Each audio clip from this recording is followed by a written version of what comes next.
Si parla di judo in Sardegna, si può parlare semplicemente di chi insieme a altre persone in tutti questi anni ha tenuto alto il nome di questa grandissima disciplina sportiva. È il maestro Gavino Piredda che ci onora la sua presenza come al solito e che è ancora un vulcano di idee per quello che riguarda le partecipazioni e le preparazioni a tornei futuri. Cosa ci puoi dire, maestro?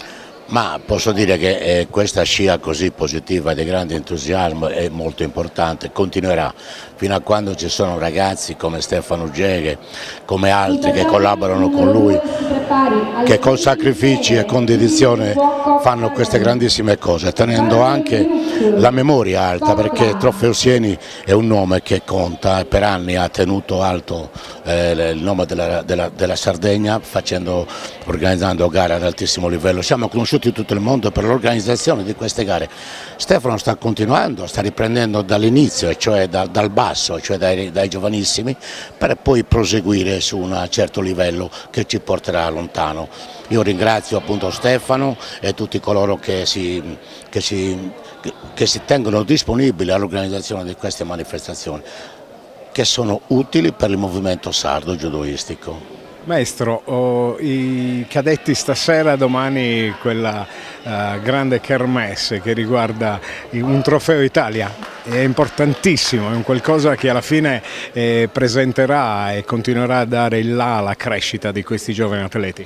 Sì, è proprio da domani che il clou di domani è che è importante, perché ci saranno circa 300 ragazzini che si incontreranno, cosiddetti esordienti B, che è stato appunto dalla federazione considerato uno dei tornei più importanti a livello giovanile e l'hanno assegnato alla Sardegna per fare un discorso anche itinerante, perché l'anno scorso è stato organizzato a Cagliari, quest'anno a Sassari e domani può darsi anche in un'altra parte della Sardegna. L'importante è che rimanga in Sardegna. La considerazione della federazione è stata grandissima, di grande prestigio, che ci ha dato la possibilità di far crescere questi giovani e di far crescere questa grande manifestazione. Maestro, abbiamo anche qualche, perché no, qualcosa in itinere di più importante che potresti, perché no, svelare ai nostri microfoni?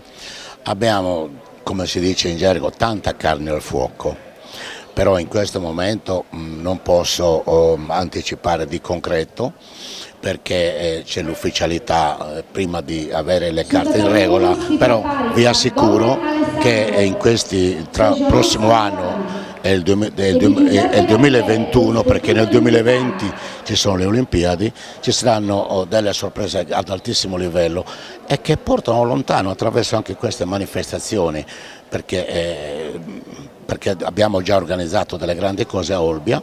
Quello che mi dispiace è non poter organizzare qualcosa a Sassari e ad Alghero, ma mancano le strutture ricettive e mi dispiace dirlo questo. Grazie maestro. Grazie a voi.